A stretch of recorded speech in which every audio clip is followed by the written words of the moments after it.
ऐसा एक श्वेत पत्र उनको लाना चाहिए। धन्यवाद।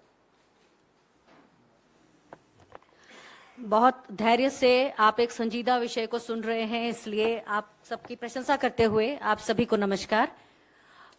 सारी बातें हो चुकी हैं, आपने सुना ये मुद्दा क्या है। हमने देखा कि कोई कहता है कई सारे ग्राफिकल प्रेजेंटेशन हुए, कुछ ड्रामेटिक प्रेजेंटेशन हुए जो आप लोगों की तरफ से अलग अलग मीडिया संस्थान ने किए, लेकिन कोई नहीं जानता कि एक्चुअली क्या हुआ। कोई कहता है 200 किलो आरडीएक्स, कोई कहता है 300 किलो आरडीएक्स, कोई कहता है किसको इसके बारे में, मूवमेंट के बारे में किसको मालूम था। तो हमने देखा कि हेडलाइंस बहुत बदली। हम साल में एक बार जयंती के दिन याद कर रहे हैं, लेकिन क्या इसकी रिपोर्ट आई? क्या ये एक सवाल कि क्या सरकार ने इसकी रिपोर्ट की प्राथमिकता को सबसे पीछे कर दिया है, ये एक सवाल बनता है। और कल जब अभी हाल ही में जो सत्यपाल मलिक जी ने जो बातें कही हैं, उसके रोशनी में ये बातें बहुत जरूरी हैं, जिसमें हमें ये सवाल एक और मन में आता है। ये सारे सवाल हम लोगों के अंदर दिलों में थे, लेकिन सामने नहीं आते थे, क्योंकि हम देखते थे हेडलाइंस बदल रही थी कि जबकि एयरफोर्स का ट्राई सर्विस कोरियर हमेशा मौजूद होता है, उसके बाद डिनाई क्यों किया गया। तो वो सारे सवाल उठते हैं और इन सब सवालों का जवाब एक पूरी आमूलचूल एक अच्छी रिपोर्ट होगी, उसमें मिलेगा, जिससे कोई अटकलें बंद हो जाएंगी और हम ये जान पाएंगे कि कहां कोताही हुई थी, कहां लापरवाही हुई थी, किस जगह हमें ज्यादा सुधार की जरूरत है, क्या हमारे इंटेलिजेंस फेलियर में ऐसे कौन से छेद हैं जिन्हें हमें भरना जरूरी है। तो ये सारे सवाल हैं हमारे। हम चाहते हैं सरकार इसकी रिपोर्ट को सबसे प्राथमिकता पर राष्ट्रहित में, राष्ट्र की सुरक्षा के लिए राष्ट्र के सामने लेकर आए।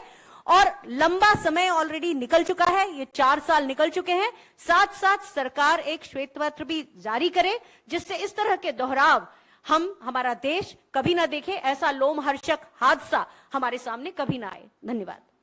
आपके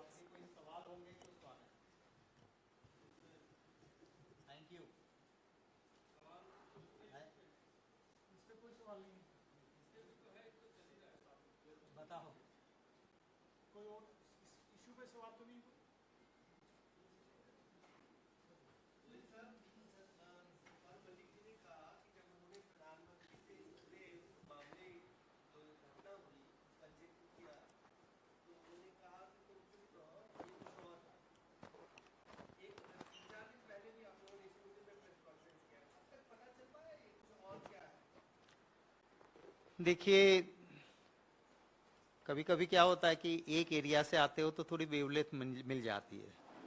मोदी जी भी गुजरात से है, मैं भी गुजरात से हूं। आपको इसको समझना होगा। उसके बाद ये कहा कि जो 18 साल वाले बच्चे मित्रों पहली बार वोट करने जाते हो, पुलवामा और पठानकोट को याद करना। हो सकता है शायद वोट बैंक पॉलिटिक्स हो, और क्या होगा वो तो दोनों का मन जाने। अब जब गवर्नर साहब को भी नहीं पता चला कि कुछ और है, वो क्या था, तो हम तो दूर से जो मन पढ़ पाते हैं उसमें मुझे लगता है कि राजनीति का फायदा लिया उसके बाद, जो नहीं होना चाहिए। यस,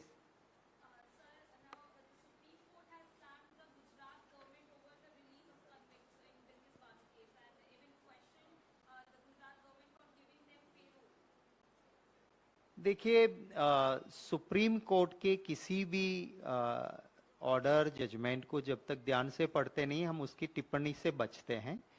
पर अगर आप जैसे कह रही हो ऐसा अगर है, तो इस सरकार के लिए शर्मनाक बात है कि ऑनरेबल सुप्रीम कोर्ट को फटकार लगाना पड़ता है। हमारे वहां कानून है, संविधान है, और जो भी मंत्री बनता है, मुख्यमंत्री बनता है या प्रधानमंत्री बनता है, वो शपथ लेता है कि मैं संविधान को वफादार रहूंगा, कानून को वफादार रहूंगा, भय पक्षपात के बिना एडमिनिस्ट्रेशन चलाऊंगा। तो ये जिस तरह से चल रहा है वो दिखाता है कि वो शपथ भी गलत है, काम भी गलत है, चाल चलन और चरित्र भी ठीक नहीं है।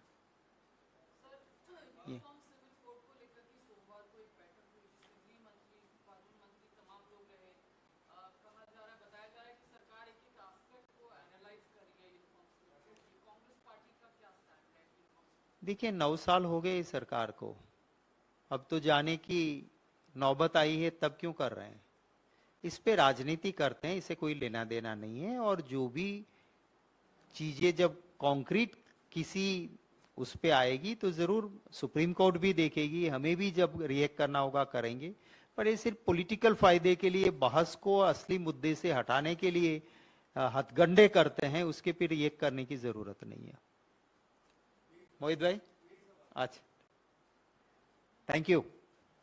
1-to-1 किसी को चाहिए तो आज हमारे दोनों जो गेस्ट हैं, कर्नल रोहित चौधरी जी और विंग कमांडर अनुमा आचार्य जी, वही देंगे। मेरा 1-to-1 नहीं है आज। Thank you.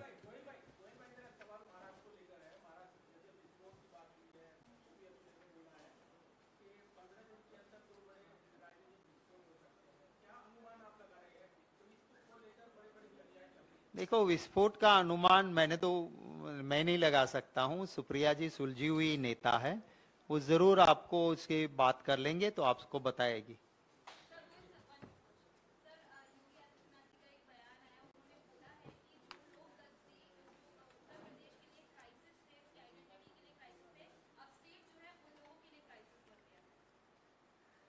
देखिए, कोई भी सरकार होती है, उसका काम सरकार को सरकार की तरह करना चाहिए। हमारे वहां हमारे संविधान ने सभी के कार्यक्षेत्र को ठीक तरीके से रखा है और संविधान में जो जिम्मेवारी दी है उससे आगे कहीं पर भी चलना किसी के लिए भी ठीक नहीं है। इतना मैं जरूर कहूंगा उनको।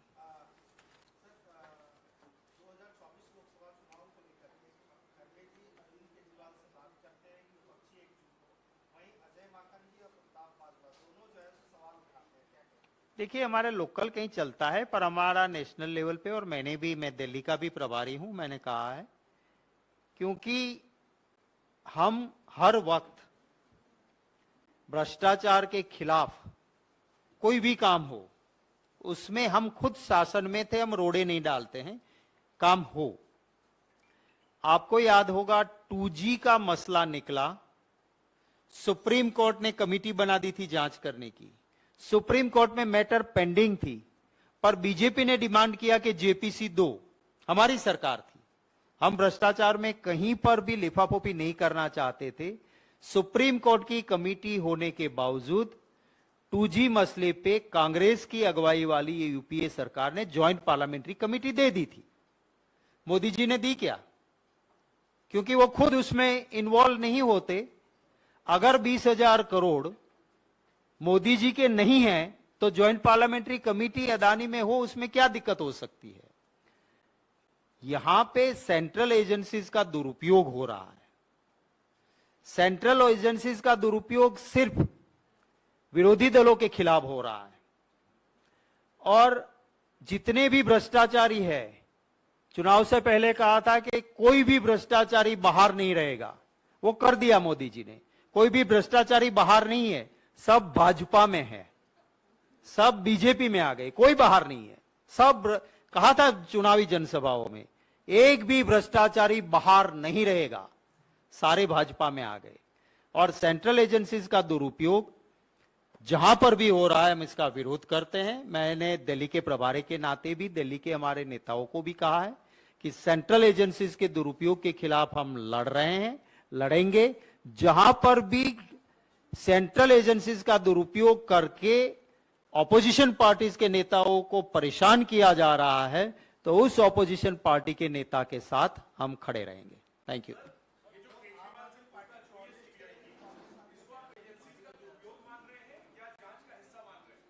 देखिए, वो तो इतिहास ही बताएगा, पर जिस तरह से ऐसा है कि आपने अपनी एक इज्जत गंवा दी। पहले क्या होता था कि सेंट्रल एजेंसीज की अपनी एक इज्जत होती थी और सरकार सेंट्रल एजेंसीज का दुरुपयोग नहीं करते हैं। मैं कुछ मीडिया के साथियों के लिए भी मुझे गौर से सुनना, आप कुछ एंकर या तो अनजाने में या जान के चिल्लाते हैं कि मोदी जी को भी कांग्रेस की सरकार थी तो समन्स कर दिया था, तो एज ए सीएम वो गए थे। मैं आपको कहना चाहता हूं कि आपका रिकॉर्ड ठीक कीजिए। कांग्रेस पार्टी की यूपीए सरकार ने ना तो अमित शाह को जेल में डाला था, ना मोदी को सेंट्रल एजेंसी के जरिए समन किया था।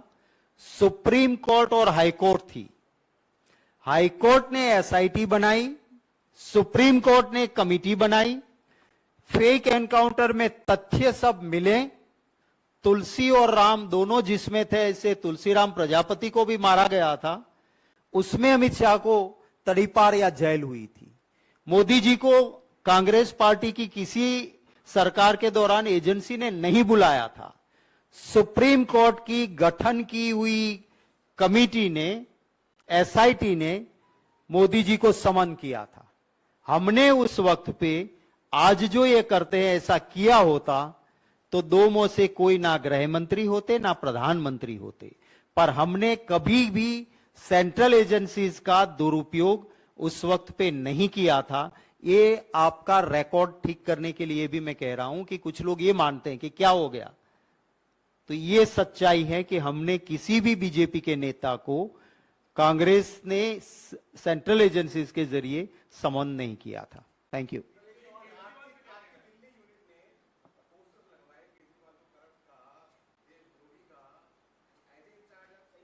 नहीं, मैंने बात की जब हमारा लोकल लड़ाई चलती थी, पर जब मेरी एक बात होने के बाद कोई ऐसी बात नहीं है।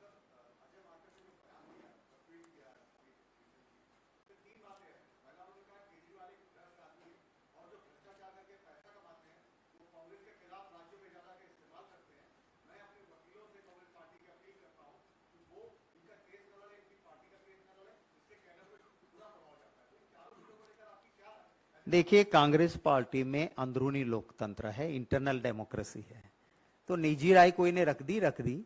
हमारे वहां वो थोपा हुआ आका कहे वही सही, और आका की लाइन में नहीं रहे तो पॉलिटिकल ही नहीं। हरेन पंड्या के पिताजी कहते थे कि फिजिकल मर्डर भी आका ने करवाया, वो वहां है। हमारा किसी ने व्यक्तिगत, पर मैंने आपको हमारी पार्टी की नेशनल लाइन आपको बताई है। और आगे आपका जो सवाल था कि आपका क्या कहना, अब इतिहास जो है वही, अगर कल एजेंसीज ने अपनी बिल्कुल आबरू गंवा दी है तो अभी तो यही लगता है स्पष्ट। और अभी तक का आप कन्विक्शन रेट भी देख लो कि बीजेपी आने के बाद ईडी ने जो भी काम किया है उसमें कितने लोग कन्विक्ट हुए, कितना परसेंटेज हुए। तो इसके ऊपर हाँ, अगर कोर्ट मान लेती है, कोर्ट में किसी के खिलाफ आता है, तो अगर साबित होता है कहीं, तो हम कहीं खड़े नहीं रहेंगे।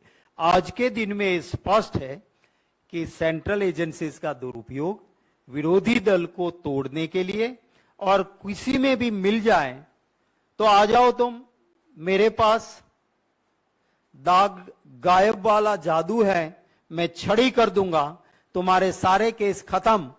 फिर वो कहीं आपको ईस्ट से लेके वेस्ट तक नजर दौड़ाना है तो दौड़ा लेना। जितने भी, मैंने कहा ना, कोई भी भ्रष्टाचारी बाहर नहीं है, सभी भाजपा में है।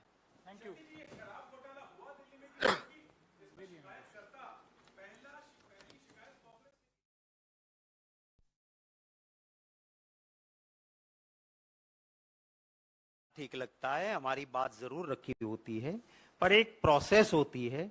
ऐसा नहीं होता है कि किसी को फिक्स करने के लिए नेशनल एजेंसीज का दुरुपयोग करो।